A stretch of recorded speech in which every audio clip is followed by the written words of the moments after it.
7 ستمبر کو جب قادیانیوں کو غیر مسلم قرار دلایا گیا تھا، اور ان کو غیر مسلم قرار دلائے جانے کی وجہ کیا تھی؟ وجہ یہ تھی کہ جسٹس سمدانی صاحب نے ربوہ کا دورہ کیا، ربوہ کے دورے پر گئے، انہوں نے وہاں جا کر دیکھا ان کے جو 2-3 خلیفے گزرے تھے نا نام نہاد، ان کی قبروں پہ لکھا ہوا تھا کہ اے ملت قادیانیت، ملت احمدیہ اور اس کے تمام اراکین سے ہم یہ وصیت کرتے ہیں کہ جب موضوع وقت آ جائے تو ہماری قبروں کو ربوہ سے ختم کر کے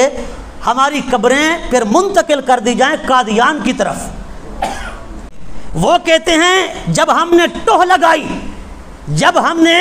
اس کے پیچھے معاملات کو کریدنا شروع کیا تو کہتے ہیں ہم اس نتیجے پر پہنچے، ان کے نام نہاد خلیفوں کی یہ وصیت اس لیے تھی کہ وہ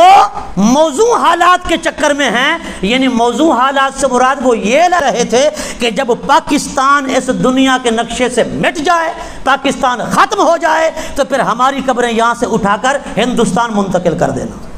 یہ ہیں وہ بدبخت لوگ جو پاکستان کے مٹنے کے خواب دیکھ رہے ہیں۔ اولیاء کا ہے فیضان، پاکستان پاکستان بنایا بھی ہمارے بزرگوں نے تھا، پاکستان بنایا تھا، پاکستان